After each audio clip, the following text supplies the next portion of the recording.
become radio famous. Ramadan radio. Okay, Assalamu alaikum wa rahmatullahi wa barakatuh, everyone, and welcome to part 2 of the Gulf Expat Show, which is called Traveling Whilst Muslim. Now, for those of you who are joining in from part 1, who haven't just tuned in, you might be wondering why this show is different. I think it's different in two main ways. First of all, I'm hosting this one, which feels good. And secondly, this isn't a show about moving abroad. This is more about kind of places we've visited and discussing our experiences in those countries. And as part of the wider discussion, we'll talk about what we liked about those countries, what we disliked, practicing Islam, and then comparisons to the West. So before I go to my guests, I just want to say, for anyone who has any kind of insights or any questions, please do call or text in or WhatsApp in. The number is 07933 003 179. I encourage you all to text in. This is my first time hosting, and it does make it more enjoyable for everyone involved. It gives us a break from talking as well, and it'd be nice to hear what you have to say. So, my name's Yusuf, by the way, and yeah, I'm just going to go to my guests and introduce them. We've got a Moroccan brother, Munir. We've got a Sudanese brother, Sami, and we've got a boss. Where would you say you're from? Is it Pakistan?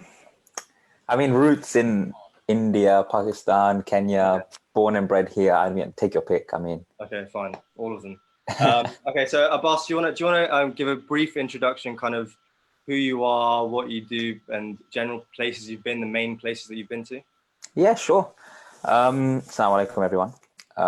As you know, my name is Abbas. I went to university with Yusuf. So if you know Yusuf, I was in that same category as university with him. We just graduated last year and just started working, experiencing how the work life is, experiencing my first Ramadan this year while working and not staying up till Fajr every day and then waking up at Dhuhr every day, unfortunately. Such is life. In regards to like where I've been to quite a few different countries around the world. Like your standard Saudi Arabia for Umrah. I've been to another couple of Muslim countries like Iraq, for example. Kenya, kind of Muslim. It's not. I don't think it's not really a Muslim country. Turkey as well, and then also non-Muslim countries such as Canada, which I think we can touch on in this show. It's a really nice place. So which would you say is your favorite of the places you've been to?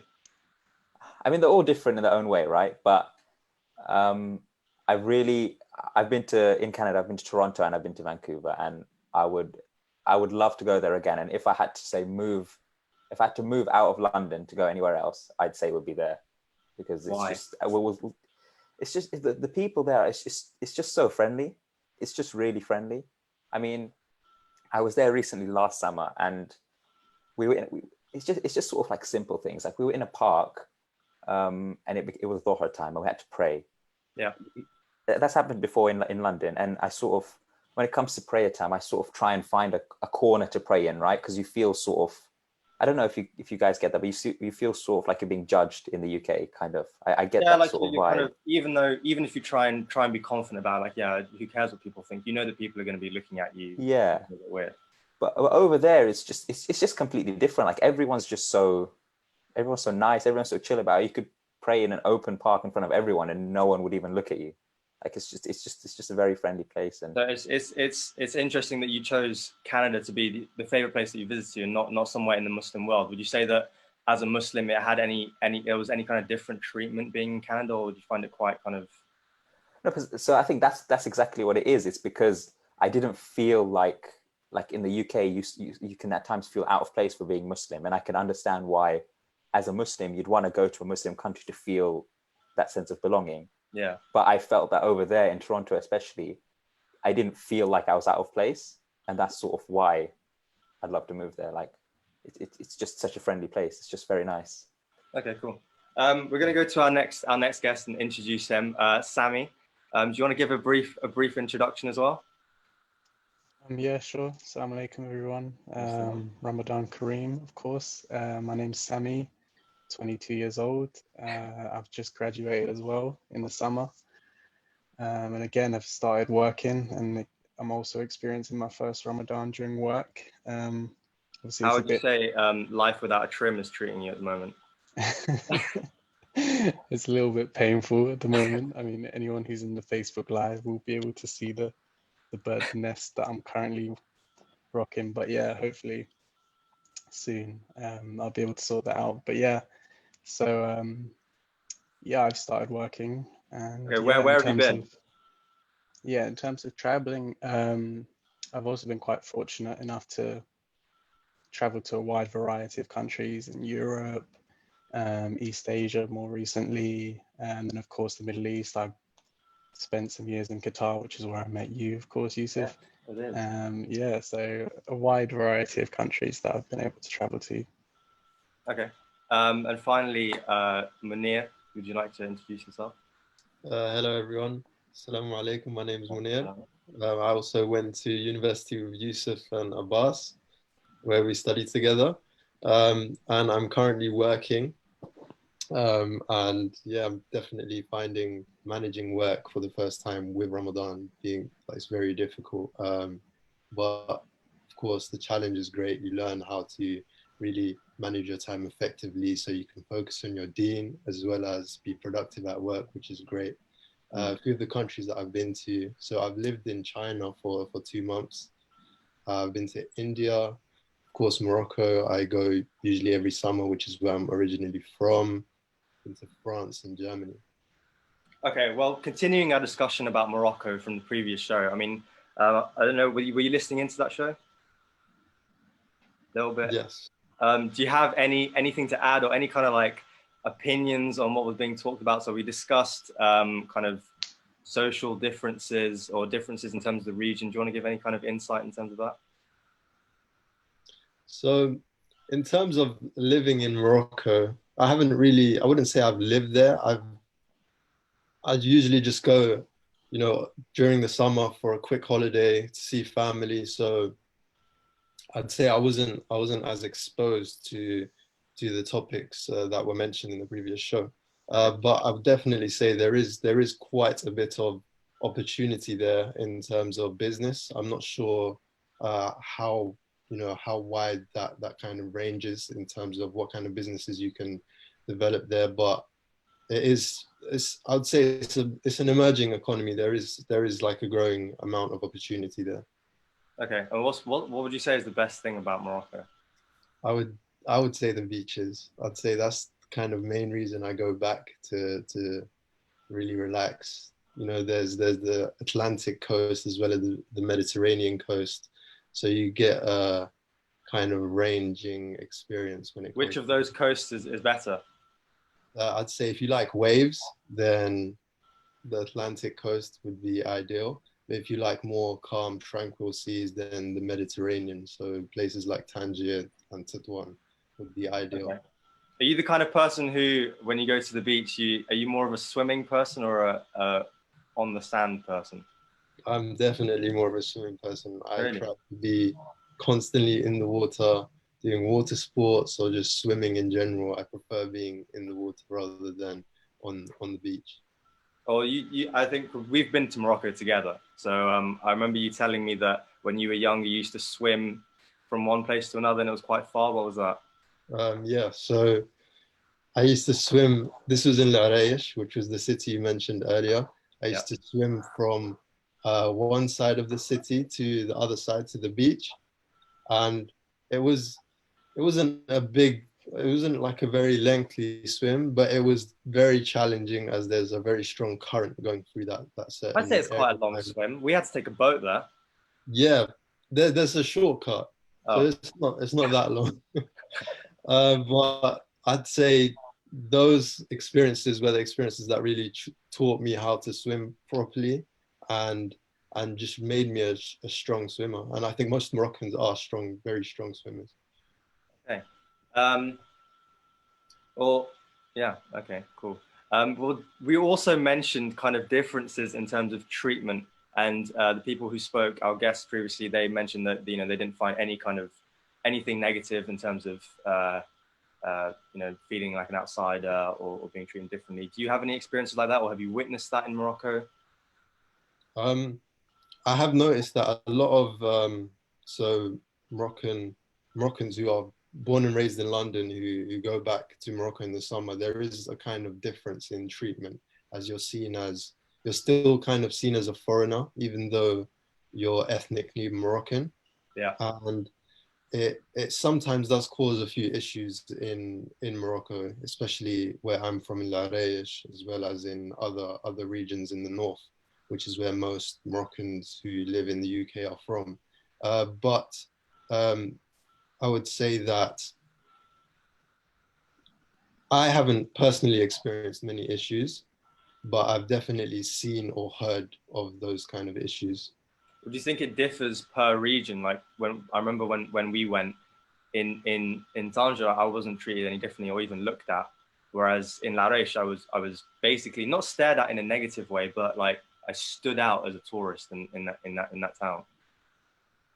So yeah. Anyway, um, Sammy, you've been to Morocco. What did you think of the country? Yeah, so I was there briefly a couple of years ago. Um, yeah, I thought it was really nice. I thought that the locals were very welcoming. So we kind of went there with family friend whose mum was Moroccan, so she obviously knew sort of what it's like to live there. Yeah. So yeah, I thought the people were very friendly, very nice. We were near a beach area as well, so I think it was a quite a wavy beach as well. So I think um, that side of it was really nice. I remember there was this one drink. I'm not sure if you know it, Manir. It's like this orange drink. I can't remember Oh, what it was called, but it was amazing. And I wish I could remember it, but yeah, that was one of my highlights of the holiday, which is quite sad. But yeah, Manoj, you no, know, I'll bring you some of those Hawaii drinks when I go. yeah, Hawaii. That's it. Oh, they were brilliant. okay. Yeah, well, you mentioned the people, and that is one of the best things about Morocco, I'd say. I mean, I stayed with Munir with him and his grandmother, and every morning she'd be making us breakfast. She'd be calling us down, being like, "Munir, Yusuf, your breakfast ready?"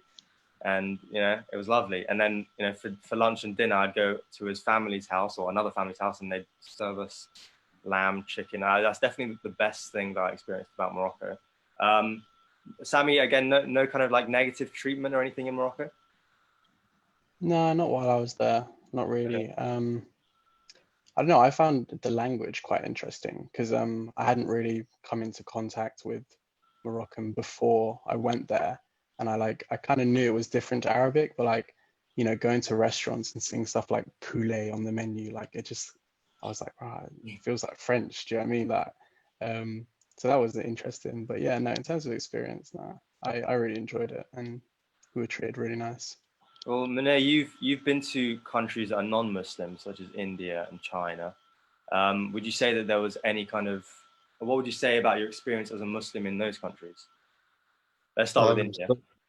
so, well, in India, I would say that, well, the city I was in, which was Bangalore, it was very, very multi kind of, there was a lot of different people from all over India. So there was a lot of Muslims, surprisingly. There's also a lot of Hindus.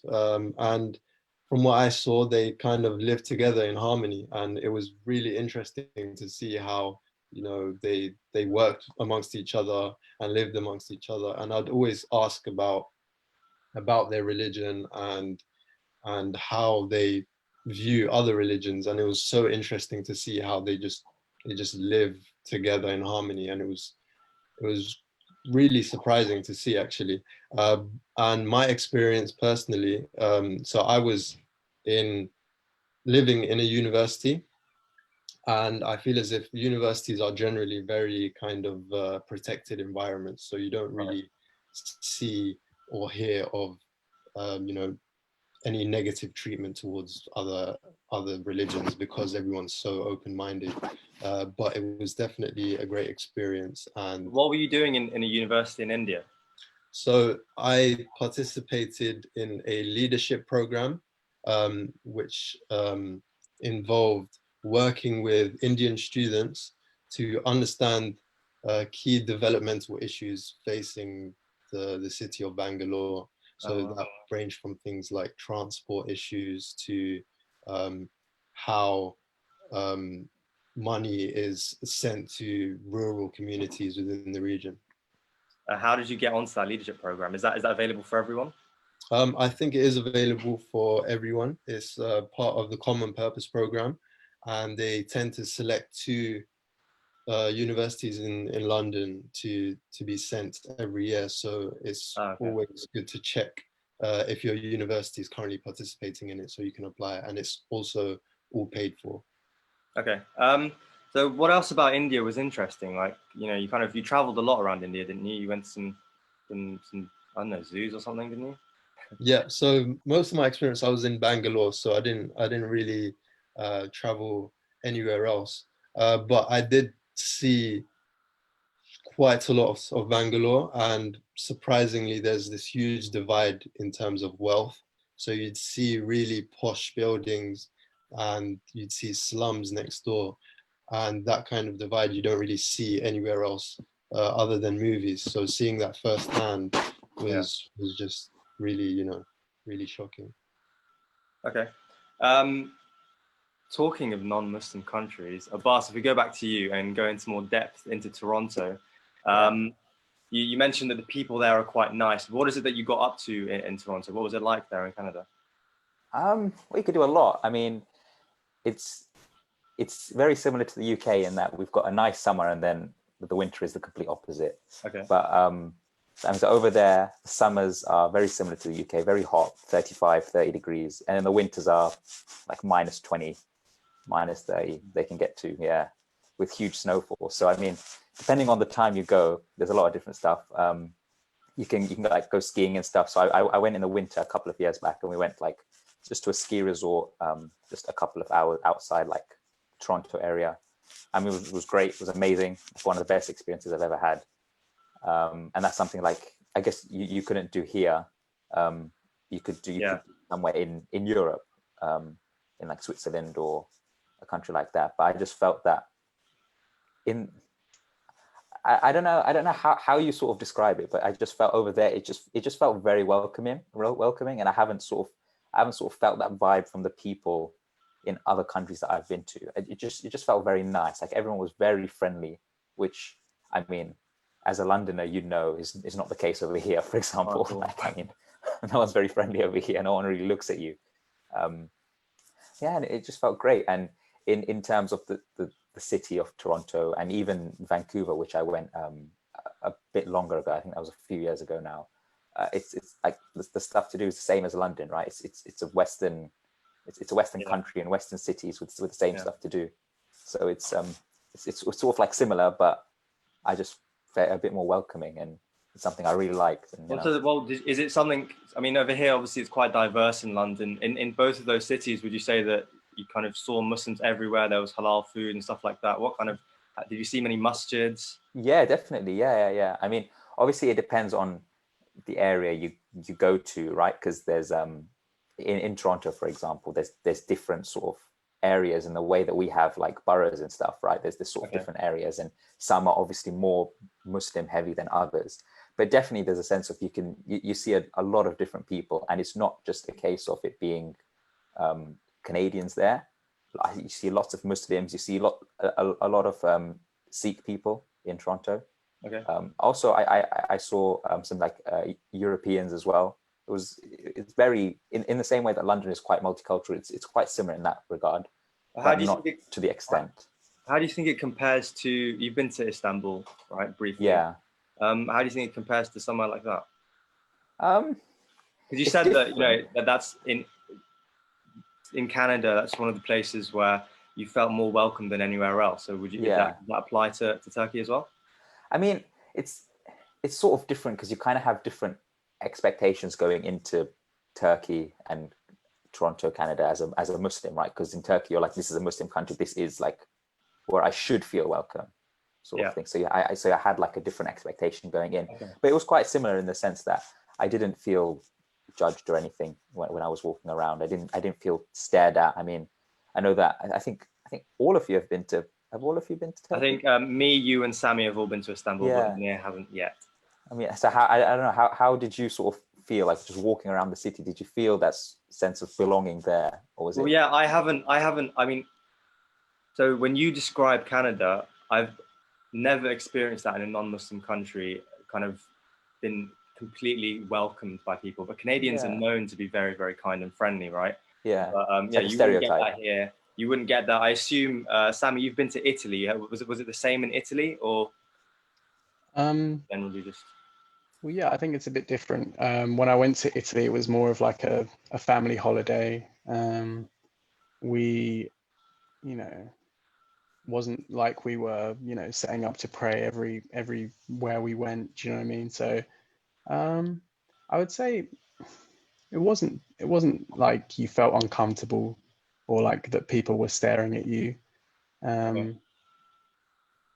Yeah, no, I wouldn't say that, I but mean, your sisters are visibly Muslim, right? They wear hijab, and yeah, so like did in you find some that people stared or had any kind of like got any of weird looks? yeah, of course. I think naturally, some parts of Italy we visited were like um, not the most centralized or sort of rural, and they might not have seen something like that before. So like naturally, it was their instinct to look or be curious, but I don't think it was in a malicious way or anything. It was just kind of I feel like you get that a lot when you visit places that sort of might not have been exposed to as much.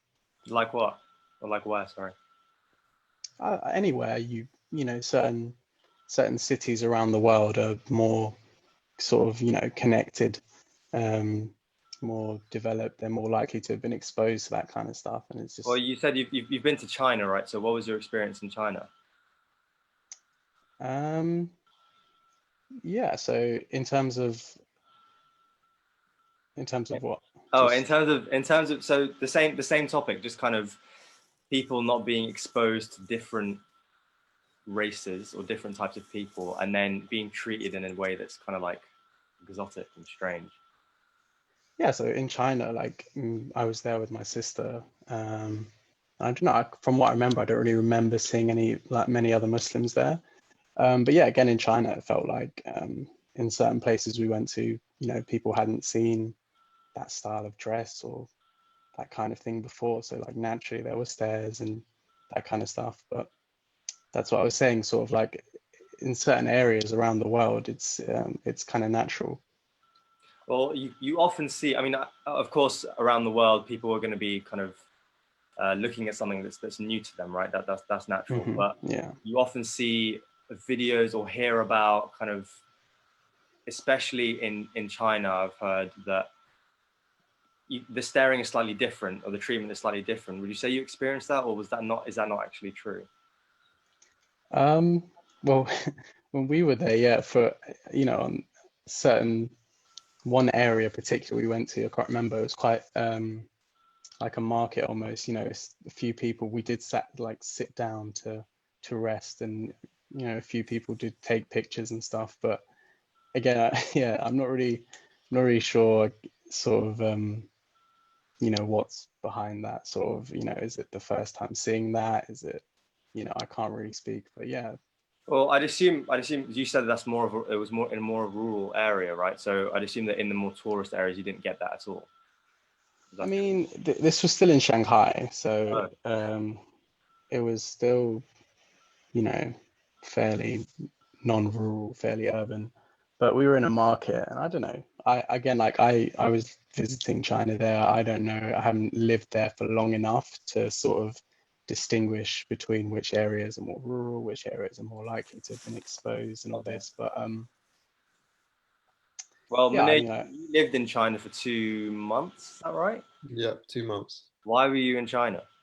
So I was there doing an internship in a venture capital company, and at the same time I was doing Chinese lessons, um, which didn't go as well as I Did you expected. not speak Chinese? I can say a few things, but nowhere near as much as I should have learned throughout how the process. how difficult do you reckon it was to get around without Chinese there? Initially, it was very, very difficult. So, unlike other places I've been to in Europe or even, for example, Morocco, um, no one speaks English, like absolutely no one. So initially it's very difficult to adjust to, for example, going into the shop and trying to buy something and having to communicate by pointing at things, or if it's kind of an order at a restaurant, you'd have to use Google Translate. So initially it's very, very difficult adjusting to that. But I think after around 2 weeks, I slowly started to adjust. I started to understand a few words that were used in shops or in transport, and that really helped me get around. Okay, well, would you say that China is your favorite place that you've been to? Definitely, yeah, I would say, yeah, I would Wow. say definitely. Why? Um, I would say that the fact that it's so different in terms of culture, in terms of just general life, is very, very different there.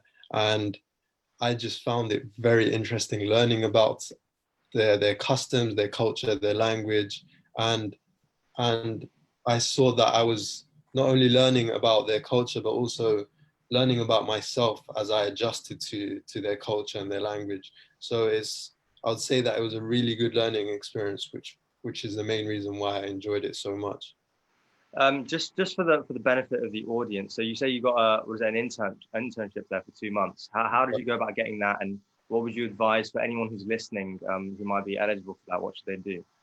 So it's a program run by the British Council, and you can apply directly to the British Council's program, which is called Generation UK. And it's a fully funded internship in China, which involves cultural lessons, language classes, as well as, their benefits such as health insurance and flights, for example, were fully paid for.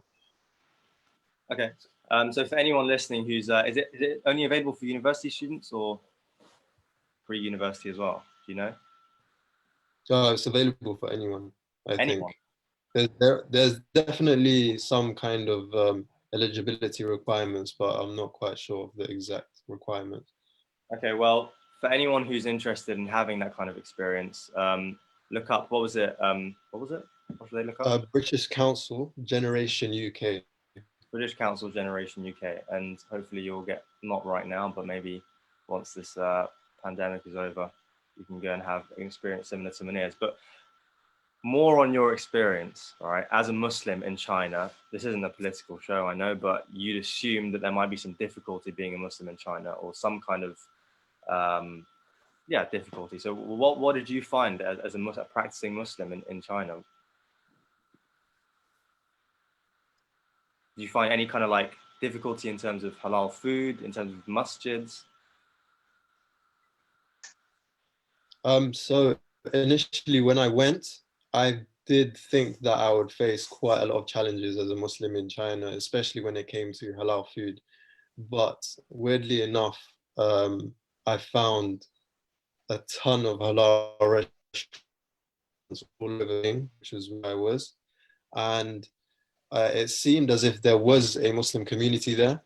They weren't, I would say, outwardly Muslim, but there were definitely a ton of restaurants wherever you went. I'd say the most challenging thing about that was actually identifying what was halal and what wasn't. As of course, in the UK, you'd see the halal sign written in Arabic, but there it's written in Chinese. So you wouldn't know what to look for, which was very, very difficult initially. But having spoken to my colleagues at work who could obviously read Chinese, they kind of taught me how to kind of read the symbol and how to ask a restaurant if their food is halal. And that really made the experience much easier. Okay, just to come in, for anyone who's listening, I should have done this 15 minutes ago, but for anyone who's listening and wants to add anything at all right, any kind of question, please text in. The number is 07933 003 179. It's just 07933 003 179. Please send something in. Just makes it more interesting. Munir, you said when you went with sort of this internship, right? So you had sort of everything sorted out for you, and in terms of people, you had like a first protocol in terms of your work colleagues, right? Like you could speak to them straight away. and then sort of gain an understanding of Chinese and the culture and everything from them.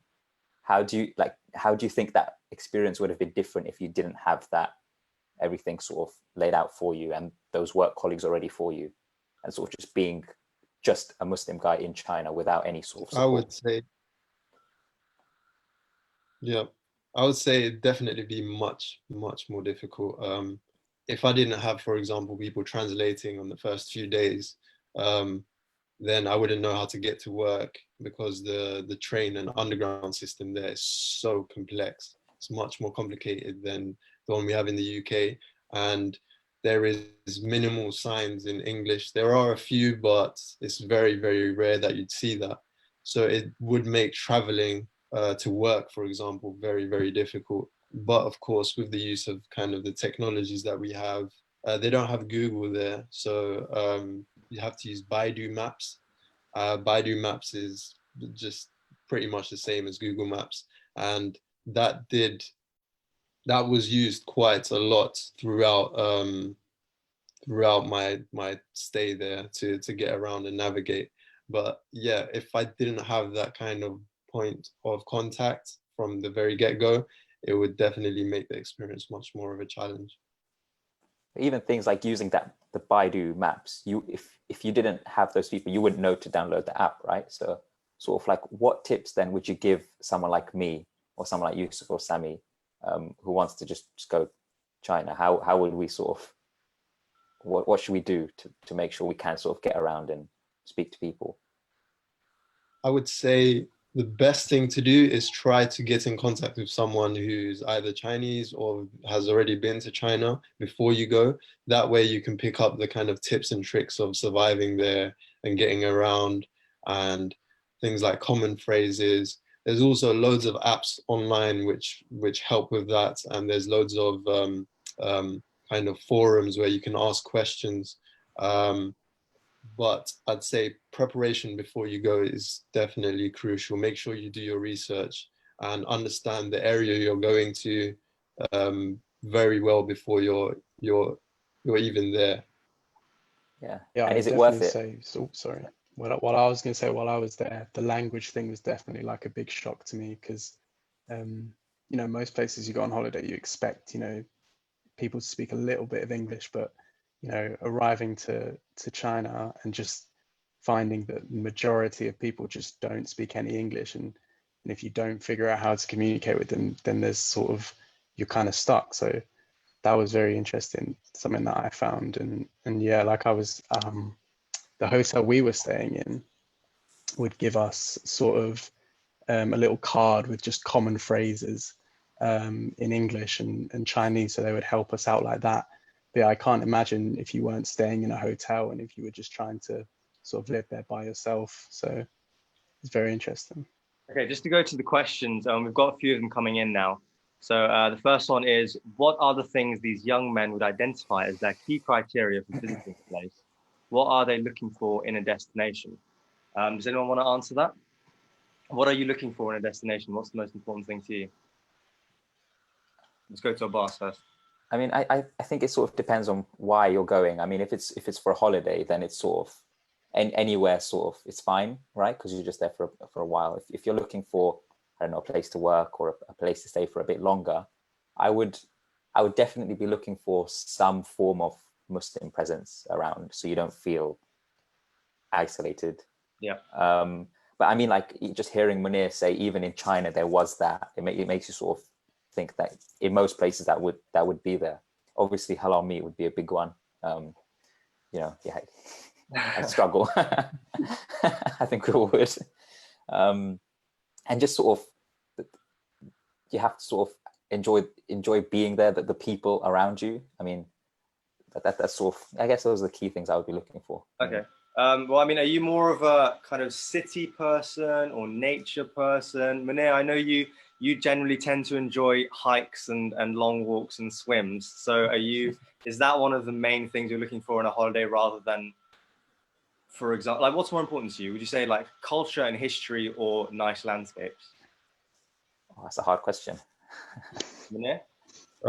I would say I like a balance of the two, which is something I I was lucky to have in Beijing. So we did go hiking in Beijing. We went skiing in the mountains, as well as obviously being in one of the largest cities in the world, which was of course very urban. So having that balance, I would say, would be ideal, and I would personally look for that wherever I go. Okay, Sammy, what would you say you're looking for in a holiday destination? Yeah, no, I agree with Munir in the sense that you definitely want, or me personally anyway, a balance of sort of culture and exploring. And then you also want, for me personally, again, some activity, something to do, keep me going like that.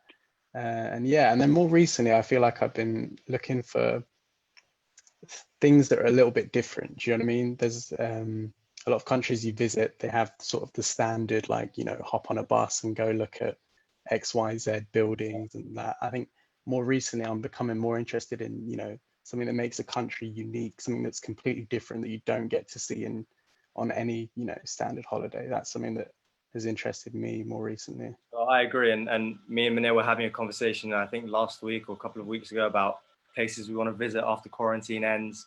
And I said to him, and I think we both agreed on this, I genuinely have no inclination to visit any kind of European country or any kind of, like, you know, France, going to Paris, going Why to not? Spain. It doesn't appeal to me at all. It just, for me, even though obviously all these places have their own culture and history, and obviously there's nothing wrong with the country, and that's not what I'm saying, but just I find it more interesting to go to somewhere that's so different from London, that isn't a built-up European city, that isn't somewhere as diverse, that has kind of like unique like foods or landscapes. For me, it's not about necessarily having a balance of fun and nature. It's more about, yeah, experiencing something new. So what was our list, Manil? We came up with, I think, Indonesia, Oman. We wanted to go to like South America, Brazil. Yeah, These are Brazil, places Mexico. So yeah, that, just a range of places. And adding on to what you were saying about going to somewhere where it's a completely new experience, I'd say that especially being young, you know, in our early 20s, it's really good to have that kind of exposure to places you would never usually think of going to. And you do learn a lot about cultures and people and how to interact with people from different cultures, which I'd say are very, very essential skills going into the workplace and building a career.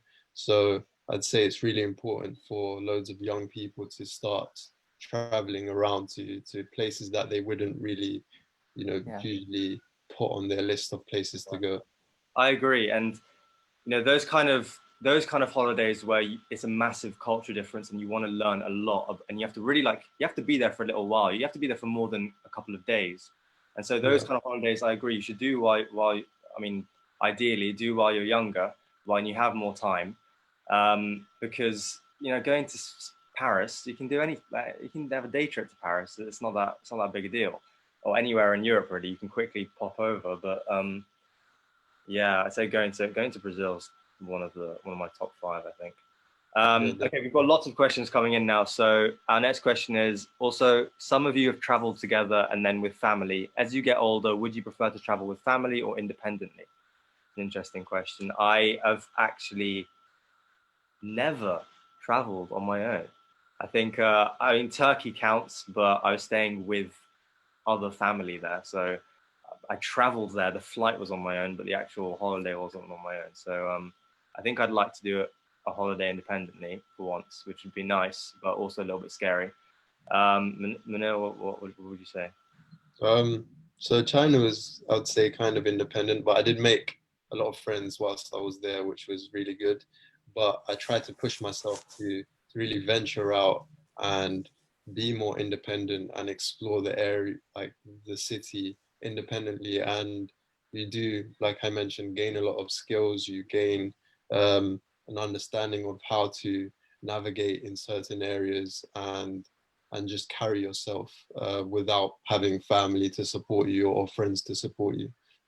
Okay, Sammy, what do you think? Do you think it's important that you travel independently, or would you prefer to have time with your family before you get married or something? I mean, I think I think it's great to experience both. I mean, me personally, I've never traveled anywhere just by myself. But I think it's something that one day I would like to do, just to kind of push myself into, out of my comfort zone. Yeah. But then of course, like traveling with family is great, isn't it?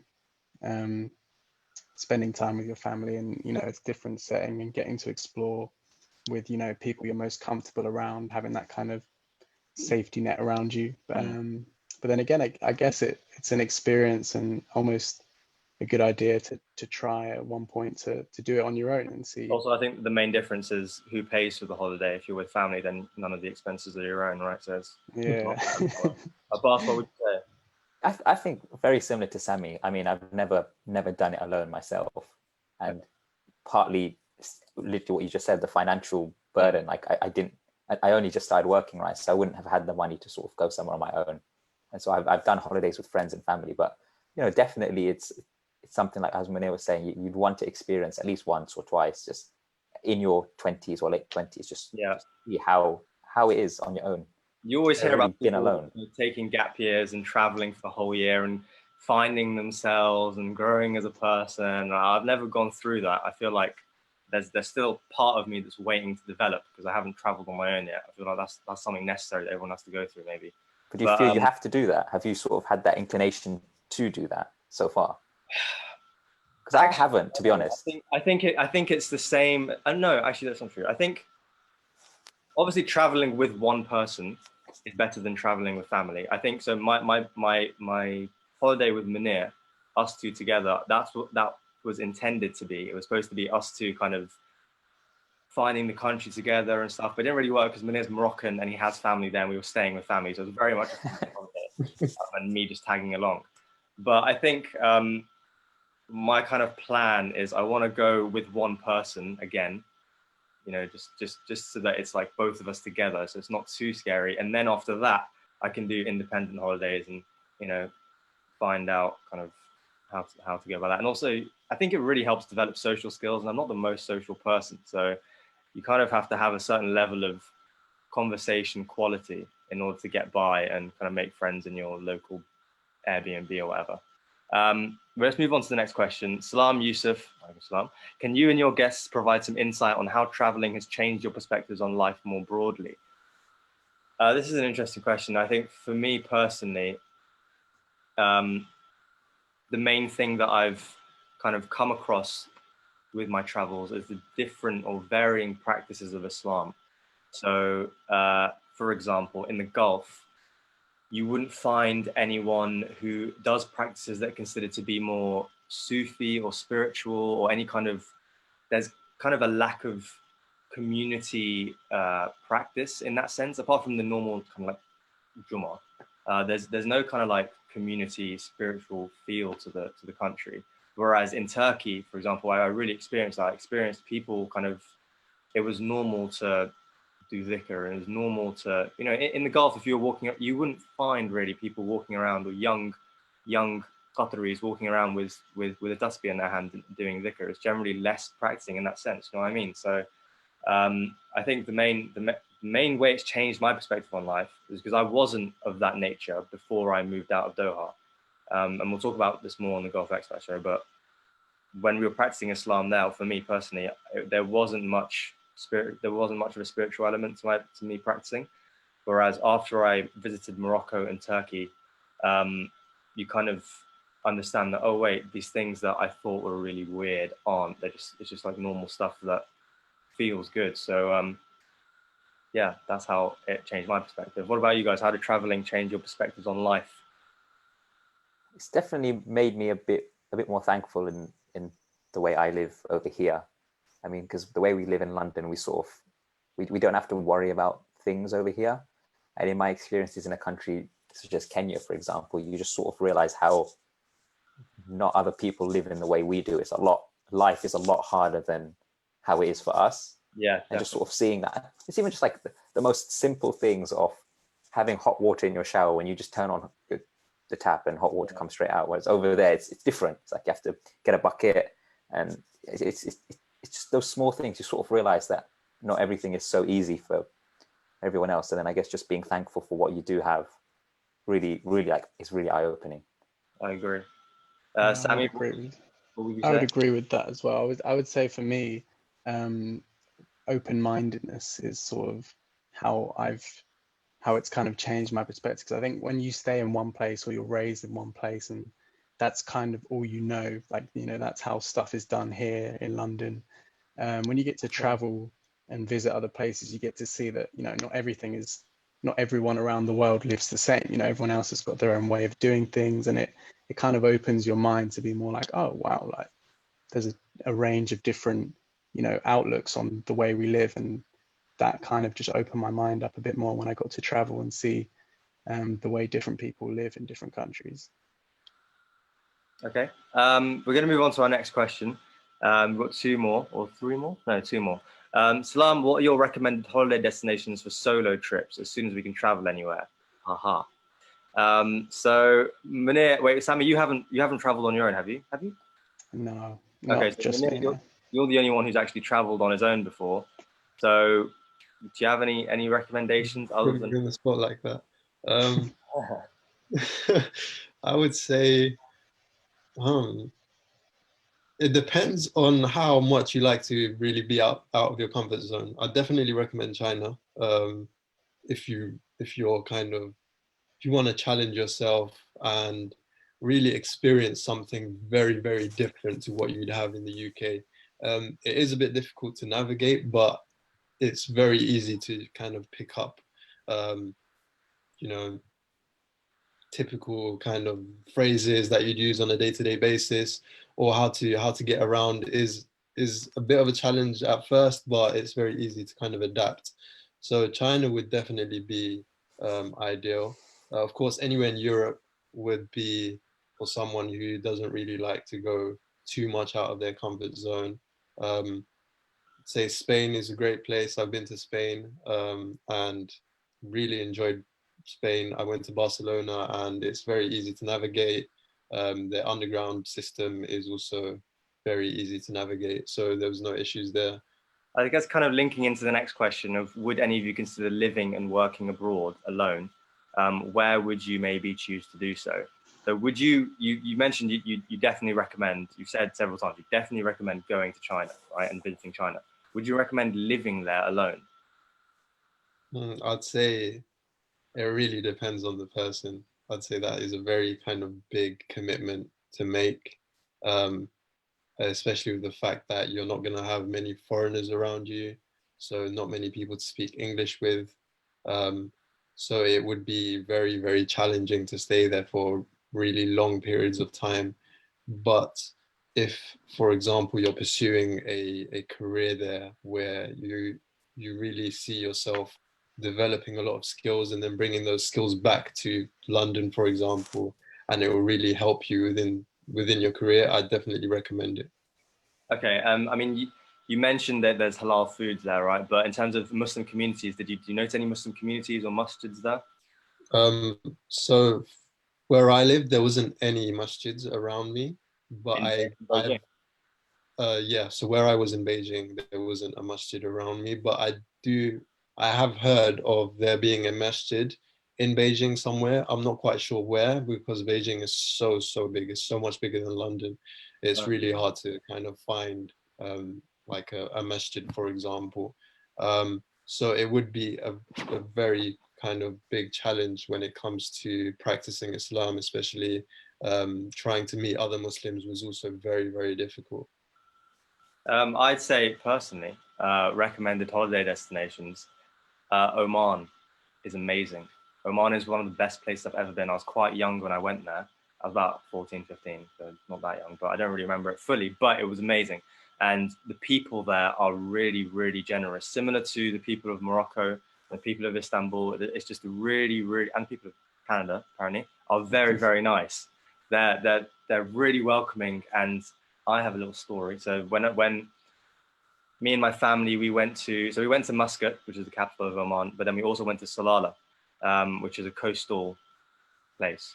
And in Salalah, it was getting dark. It was after Maghrib, and we were like on the beach eating or something, or we were just on the beach walking. And this policeman guy, who we didn't know was a policeman, invited us over to his house for dinner. And neither of us spoke. He didn't speak English. We didn't speak Arabic, but we kind of just, that generosity of you know, just inviting someone around for dinner, someone who's new to the country, inviting them around for dinner. You wouldn't find that here in London. I mean, you'd never find that here in London. No one would ever invite you around for dinner, right? I mean, your friends wouldn't even invite you around. None of you invite me around for dinner. Actually, Minute you have, but Yeah. you two you haven't, all right? So it's quite unlikely that, you know, you'll invite. Coming, the invitation is coming, Yusuf. Don't worry. Yes. Well, we could have done lots of iftars this year, but you know, we can't. So that's. But yeah, That's just why I haven't invited you. I would have loved to, but the rules. Exactly. Yeah, so Oman is somewhere that I would definitely recommend, and of course Istanbul. Just the best place ever. Just the best place ever. I mean, the main thing that just I mentioned this in the last show about Turkey, but something that really stands out to me are the different adhans. I mentioned it briefly, but it really makes you understand. You know, when you're told in Islam, you're told that like your day should revolve around prayer. No, yeah, your day should revolve around prayer and not the other way around, right? Yeah. And hearing the different adhans, different tones of adhan for different prayers, you know, like Fajr is punchy to like wake you up. Asr is really long. Maghrib is punchy to get you out of the house because you just got home after work. Isha is like a sad one because it's the last prayer of the day. It just demonstrates how the whole country, the day actually revolves around Salah, which is, you know, when you think about it here, it's just like, okay, it means that I should take Salah, I should make it important and I shouldn't like put it off. But it's more than that. It's literally like, you know, everything revolves around that. We've got one final question, I think, and then we've got to wrap up in a couple of minutes. So do you have recommendations of places to visit within the UK? Any recommendations within the UK? I mean, I'm honest. I've only really been outside of the UK. I've been to Bath and the Cotswolds, and then I've been to Snowdon. So I don't know if that counts as visiting Wales, but I've been to Snowdon many times, and that was really nice. I mean, there aren't many people on the mountain, so I can't really talk about people of Wales. But in Cotswolds, they were very friendly, friendlier than I was expecting. Actually, you kind of hear that people in northern England might be slightly more whatever racist or treat you slightly worse, but actually when we were there, they were way more friendly than people in London. I mean, you're walking down the street and people are very strange to me. You're walking down the street and people's like, hello, how are you? Like, what are you doing? Why are you speaking to me? That's not normal. But they go, oh, hi, how are you? Good morning. Oh, all right, good morning. Hope you're all right. And it was very like normal, that kind of friendliness. So I'd say recommendations would be the Cotswolds, Bath. It's lovely to visit. All right. And we've also got someone saying Lake District, Peak District. Those are their recommendations as well. What would you guys say? Any places in the UK to visit? I definitely agree with the Lake District. I loved it, and I would definitely go back as soon as this madness is over. Well, Sammy, you went to uni in Nottingham. What would you say about Nottingham? Is that somewhere that people should go and visit, or not really? I mean, there's nothing. I didn't experience anything wrong there. I can't say I would, you know, outright put my neck out and recommend that everyone go and visit Nottingham at some point in their life. But you know, I think exploring the north, places like the Lake District and Peak District, like one of them was really close to me in Nottingham, and I never went to, and I kind of regret that. But yeah, just kind of visiting different places in the UK, especially if you're someone who's from London, you know, try and maybe go to one of these districts and see sort of the nature side of the UK. Even like just south of London, you know, like all of Surrey is like Yeah. just outside London, and I've never been there, and it's apparently beautiful. I've never been. There's so many nice places to kind of like walk and visit, and it's, you know, somewhere everyone should go. Anyway, so thank you very much to my guests for being part of this fantastic show. Thank you for volunteering. Just for the listeners' benefit, our next show on tomorrow at 2 p.m. is going to be the Gulf Expat show about life in the Gulf, lifestyle, activities, as a family, what we got up to. We've kind of been talking about technical stuff so far, so this will be more of a kind of light-hearted, relaxed conversation about what we got up to, what we liked, what we disliked in Doha. So thank you very much for joining the show, everyone. Assalamu alaikum wa rahmatullahi wa barakatuh. Thank you for having us on Ramadan Radio.